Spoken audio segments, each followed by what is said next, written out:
Bom dia. Então, vamos lá, a gente parou na página 76, no segundo parágrafo. A gente está dentro do capítulo 4, a humilhação.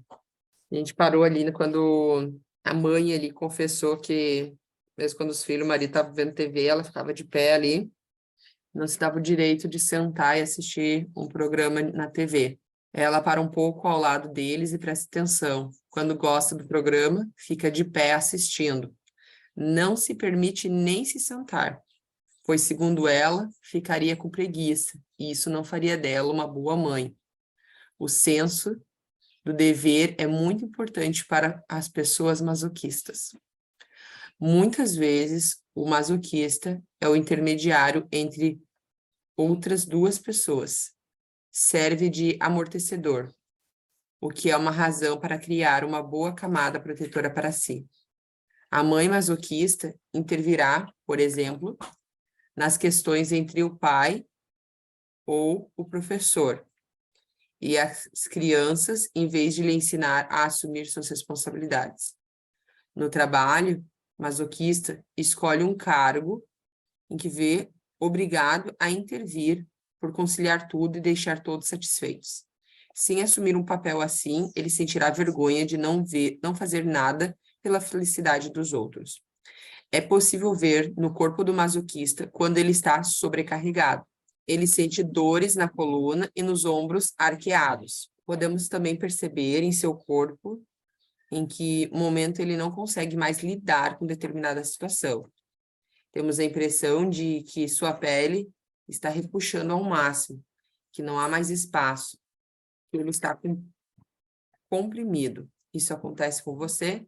Seu corpo está tentando lhe dizer que está mais do que na hora de começar a cuidar da sua ferida da humilhação, pois você não consegue mais suportar a situação.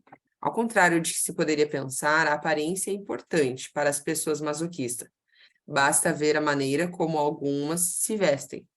No fundo, elas adoram as roupas descoladas e um visual moderno. Mas como acham que devem sofrer, não se permitem isso. Quando uma pessoa masoquista se veste com roupas mais coladas ao corpo, deixando bem à mostra umas gordurinhas a mais, é sinal que sua ferida é mais grave. Ela se faz sofrer mais. Quando começa a se permitir a comprar roupas vistosas e de boa qualidade, do tamanho certo e do seu gosto, sabemos que a sua ferida está no caminho da cura. O masoquista tem o dom de atrair para si situações capazes de humilhá-lo. Eis alguns exemplos. A mulher arranja um homem que não sabe se comportar em público quando bebe muito. A mulher arranja um parceiro que flerta com outras na sua frente. O homem arranja uma companheira mal educada, sobretudo diante de seus colegas de trabalho. O homem e a mulher têm o dom de sujar suas roupas quando se alimentam em público. O homem entorna comida na gravata e a mulher no peito. Ela dirá que seus seios grandes, por vezes, atrapalham, mas, na verdade, não quer enxergar que atrair situações humilhantes ou vexatórias para ajudá-la a descobrir sua ferida. Quantas vezes ouvi mulheres masoquistas me dizerem durante o almoço: que grande tonta eu sou, ainda por cima me sujei. Quanto mais tentam limpar a mancha, mais ela parece aumentar. O homem passa um período desempregado. Quando vai dar entrada no pedido de seguro-desemprego, nota um ex-colega ou conhecido e vê entrar na fila. Ele tenta se esconder. Só os indivíduos que sofrem de humilhação vivem as situações descritas nos exemplos anteriores, dessa maneira. Outra pessoa poderia, na mesma circunstância, sentir-se rejeitada, abandonada, traída ou injustiçada. Lembre-se, não é o que você vive que o faz sofrer, mas sim a reação que você vive por causa de suas feridas não curadas. Adorei isso aqui. Lembre-se, não é o que você vive que faz sofrer, mas sim sua reação ao que você vive, por causa de suas feridas não curadas. O nojo é um sentimento muito vivenciado pelo masoquista. Ele tem nojo de si mesmo ou de outras pessoas. Ele cria situações em que sentirá nojo e sua primeira reação será rejeitar aquilo que lhe dá repulsa. Conheci várias pessoas masoquistas que tinham nojo dos pais, uma mãe suja, muito gorda, preguiçosa ou vulgar, um pai alcoólatra e fumante, inveterado, que cheirava mal ou saía com más companhias, ou outras mulheres. Quando criança, essas pessoas não queriam convidar os amigos para ir à sua casa, o que diminuía a possibilidade de ter tantos amigos quanto os outros, para mostrar até que ponto o masoquista tem dificuldade para estar em contato com suas próprias necessidades. É muito comum vê-lo fazer pelos outros o que não faz por si mesmo. Eis alguns exemplos. O homem ajuda o filho a pintar seu apartamento, mas não encontra tempo para realizar sua tarefa na própria casa. A mulher deixa a casa um brinco para os convidados, mas quando está sozinha, não age da mesma forma. Ela julga não merecer aquilo. A mulher que gosta de estar bem arrumada e veste bem na presença dos outros, mas sozinha anda em farrapos. Se alguém chega inesperadamente, ela sente vergonha e tem vontade de se esconder. O ser humano faz de tudo para não ter consciência do sofrimento, pois tem muito medo de sentir a dor associada à sua ferida. O masoquista faz isso tentando ser digno a todo custo. Utiliza bastante as expressões ser digno ou ser indigno. Ele acredita que não merece, por exemplo, ser amado e reconhecido. Dessa forma, supõe que não é digno de ser feliz, só de sofrer. Tudo isso se desenrola, em geral, de maneira inconsciente. Na esfera da sexualidade, o masoquista também enfrenta dificuldades em virtude da vergonha que sente. Com todos os tabus transmitidos na educação sexual das crianças, é normal que a pessoa que sente vergonha com facilidade seja influenciada pelas noções de pecado, indecência e sujeira ligadas à sexualidade. Tomemos como exemplo o filho de uma mãe que engravidou na adolescência. Se essa gravidez gerou vergonha, a criança terá sua ferida despertada muito cedo. Tão cedo que ela se tornará um adulto com uma ferida mais pronunciada. Desde a concepção, ela terá uma imagem deturbada do ato sexual. Sei que em nossos dias a sexualidade é muito mais livre que antes. Mas não se deixe enganar por isso. A vergonha sexual, transmitida de geração em geração, só será resolvida quando a ferida da humilhação for curada. Constatei ao longo dos anos que a maioria dos indivíduos que sofrem de humilhação faz parte de família cujos membros têm problemas sexuais. Não foi à toa que essas almas se atraíram. Quem quer continuar? A garota masoquista tende a se reprimir sexualmente, em geral para não causar vergonha à mãe, que costuma ser controladora a esse respeito. A adolescente aprende que o sexo é nojento e mais tarde terá de trabalhar sua mente para conseguir se livrar desta crença. Certa vez, uma menina de 14 anos me contou que morreu de vergonha quando deixou um menino beijá-la e tocá-la. No dia seguinte, na escola, tinha a impressão de que todo mundo olhava para ela, sabendo o que ela fizera.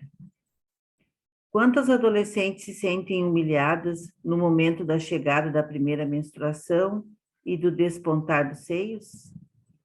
Algumas tentam, inclusive, comprimir os seios quando os acham grandes demais.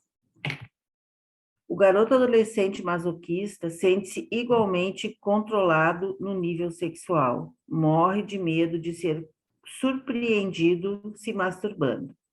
Mas quanto mais vergonhoso lhe parece o gesto, mais ele é impelido a repeti-lo.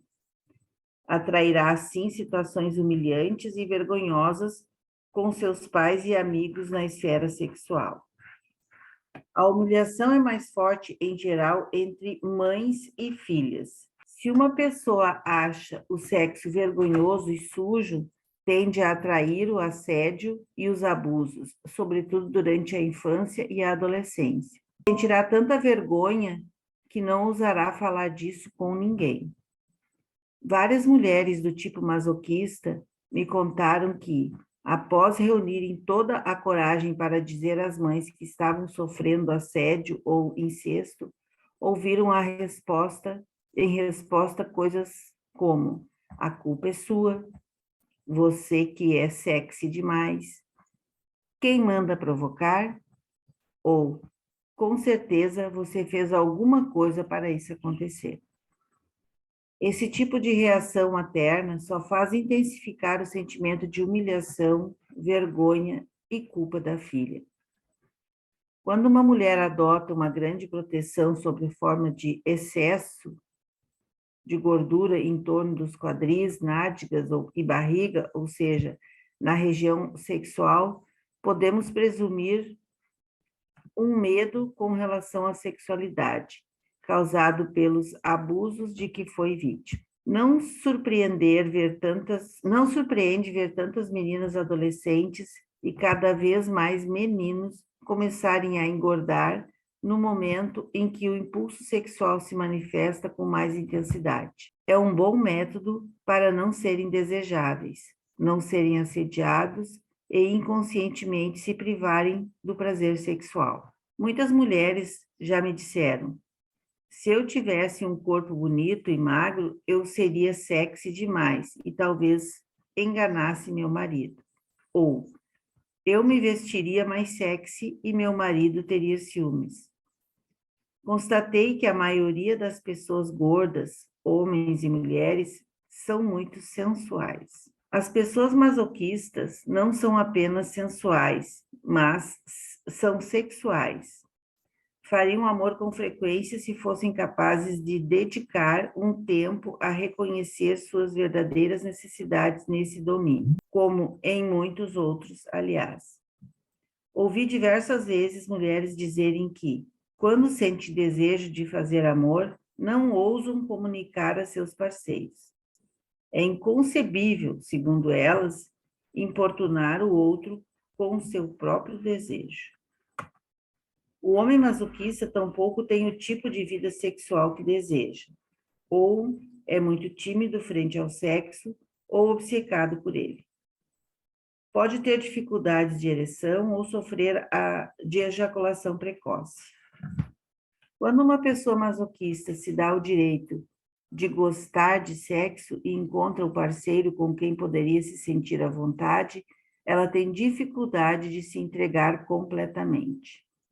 Sente vergonha de expor o que aprecia no sexo e de se permitir produzir sons, por exemplo, para mostrar a que ponto gosta daquilo. A confissão exigida pela religião foi igualmente fonte de vergonha para aqueles obrigados a isso em sua juventude, mas especialmente para a adolescente compelida a expor sua vida sexual a um homem. No passado, as pessoas deviam inclusive confessar seus maus pensamentos. Imagine a dificuldade, principalmente para uma adolescente do tipo masoquista, de confessar ter feito amor antes de se casar. As mais religiosas morriam de vergonha perante Deus, pois consideravam inaceitável decepcioná-lo e achavam humilhante ter de contar aquilo a um padre. Essa humilhação deixa uma marca profunda, que leva anos para desaparecer.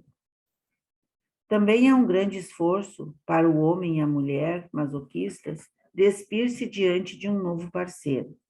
Temem sentir vergonha, embora no fundo sintam enorme prazer de passear nus quando conseguem se conceder esse direito. Sendo pessoas sensuais, tanto podem achar o sexo sujo, como desejar ser ainda mais sujos em sua sexualidade. Isso talvez seja difícil de compreender para alguém que não é do tipo masoquista, mas os que o são compreendem. Acontece a mesma coisa com todos os tipos de ferida. Compreende melhor quem vive aquela mesma experiência. Consequentemente, a ferida da humilhação afeta a nossa maneira de nos comunicar, Os medos do masoquista que o impedem de se comunicar com clareza são de magoar o outro, de parecer egoísta, de revelar suas necessidades ou desejos, de ser rebaixado ou humilhado, de que o outro o faça sentir-se como lixo, de se sentir ou ser taxado de indigno.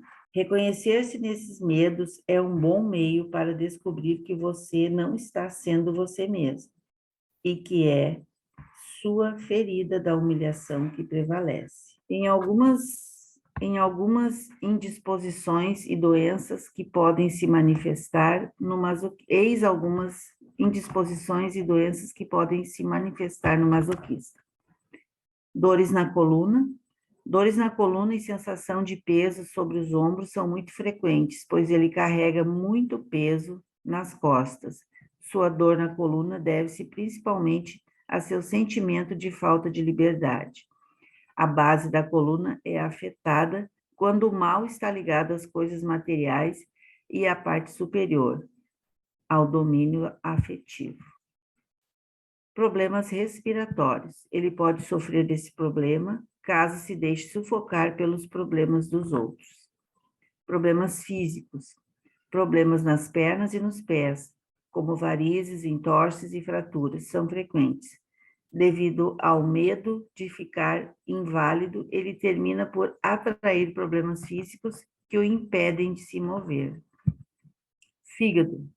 É comum ele sofrer de problemas no fígado, pois é do tipo que filtra a raiva, a sua própria e a dos outros. Garganta. Laringites e anginas são problemas que o masoquista enfrenta, pois ele costuma reprimir o que tem a dizer e, sobretudo, o que deseja pedir. Tireoide. Quanto maior sua dificuldade em ter consciência de suas necessidades, maior a probabilidade de problemas na tireoide. Problemas dermatológicos. O fato de não saber escutar suas necessidades provoca frequentemente comichões na pele.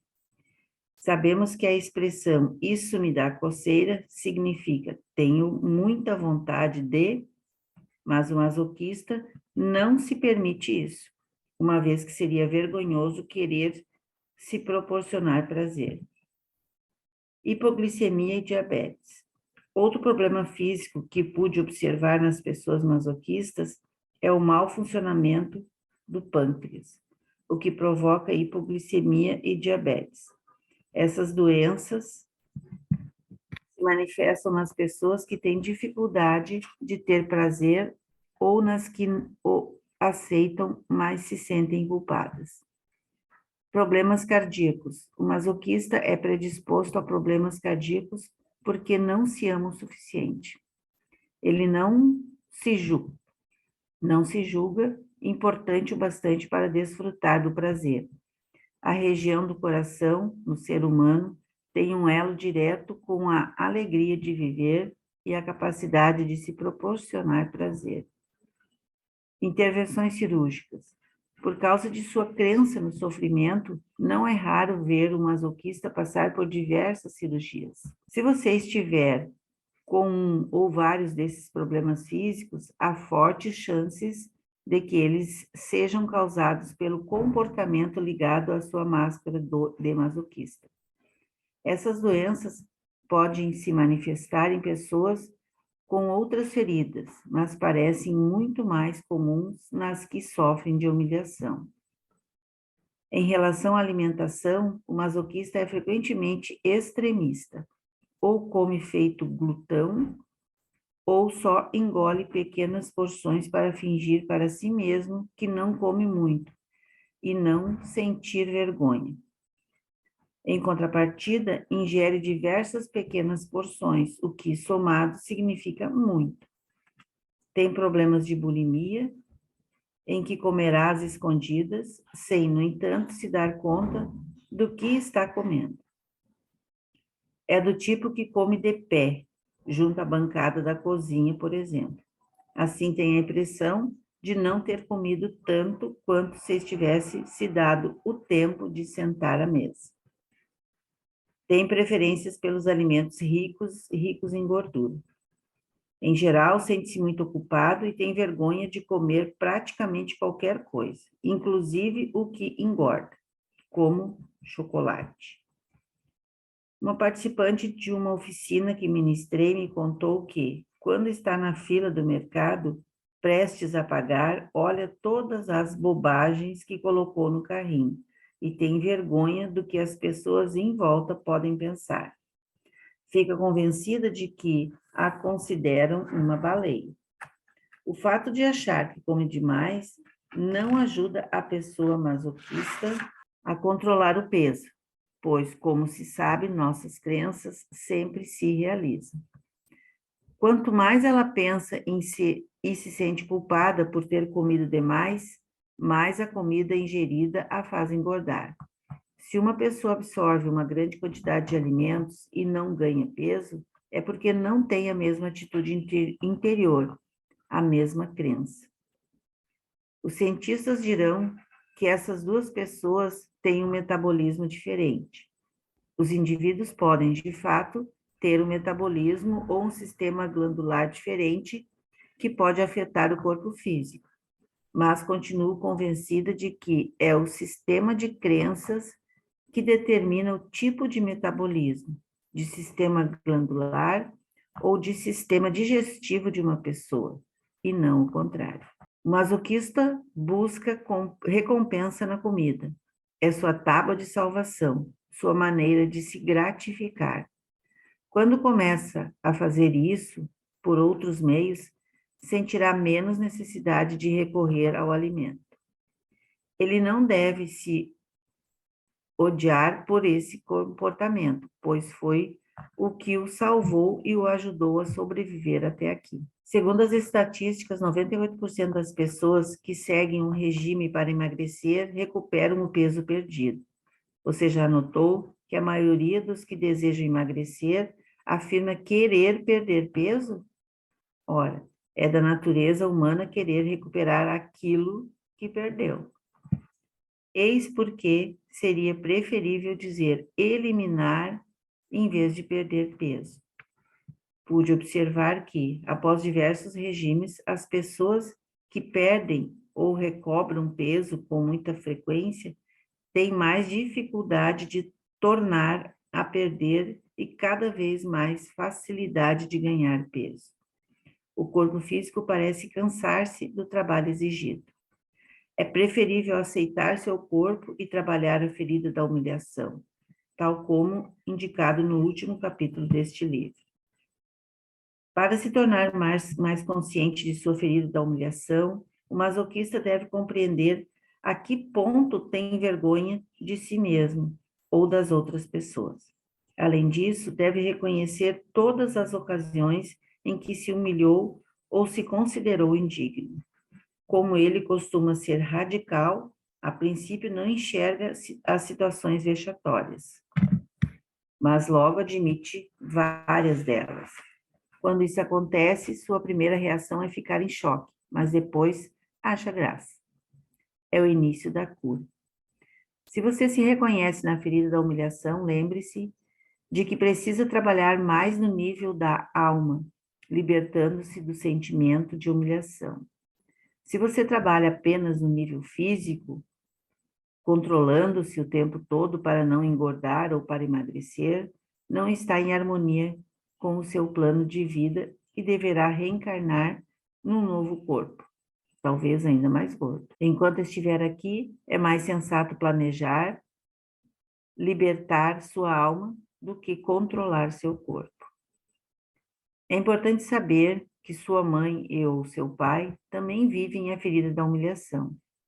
Ao sentir compaixão por eles, será mais fácil senti-la por você mesmo. Lembre-se de que a principal causa de uma ferida é a incapacidade de perdoar o que infligimos a nós mesmos ou aos outros. É difícil nos perdoar, pois em geral não temos consciência de que nos autossabotamos. Quanto mais grave a ferida da humilhação, mais você se humilha, comparando-se aos outros. ou humilha outras pessoas, sentindo vergonha delas ou querendo fazer demais por elas. Já mencionei que a máscara de masoquista parece ser a mais difícil de reconhecer e aceitar. Se você se vê na descrição física dessa máscara, mas não nas outras características, sugiro que releia o capítulo várias vezes nos próximos meses. Aos poucos, as situações de vergonha e humilhação que viveu virão à sua lembrança. Dê-se o tempo necessário para reconhecer essa ferida em você. As características e os comportamentos mencionados neste capítulo só estão presentes quando uma pessoa veste a máscara de masoquista para evitar viver a humilhação. Conforme a gravidade da ferida e a intensidade da dor, essa máscara pode ser usada alguns minutos por semana ou praticamente o tempo todo. Características da ferida da humilhação. Despertar da ferida, entre 1 e 3 anos de idade, com o genitor responsável por seu desenvolvimento físico, em geral a mãe.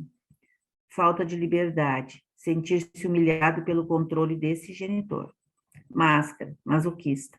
Corpo, gordo, arredondado, estatura baixa, pescoço largo e inchados. Tensões no pescoço, na garganta, nos maxilares, na pelve e na pelvis. Rosto redondo, franco. Olhos grandes, arregalados, abertos e inocentes como os de uma criança. Vocabulário: ser digno, ser indigno, pequeno, grande.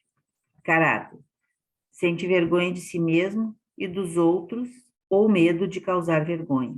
Não gosta de ir muito depressa. Conhece suas necessidades, mas não as escuta. Carrega muito peso nas costas, controla-se para evitar a vergonha. Julga-se sujo, sem coração, porco ou menor do que os outros. Dependente. Dá um jeito de não ser livre, pois ser livre significa ilimitado. Se não tiver limites, tem medo de se exceder. Maternal, hipersensível, castiga-se julgando castigar o outro. Quer ser digno, sente nojo, vergonha no âmbito sexual, não escuta suas necessidades sexuais, compensa e recompensa por meio da comida. Maior medo, liberdade. Alimentação, gosta de alimentos ricos em gordura. Bulimia, ingere várias pequenas porções, vergonha de comprar ou comer gulodices. Doenças possíveis: coluna, ombros, garganta, angina, laringite, problemas respiratórios, pernas, pés, varizes, entorses, fraturas, fígado, tireoide, comichões na pele, hipoglicemia, diabetes, coração. Obrigada, Su. Finalizamos o capítulo 4, humilhação. Vamos para a parte de compartilhar.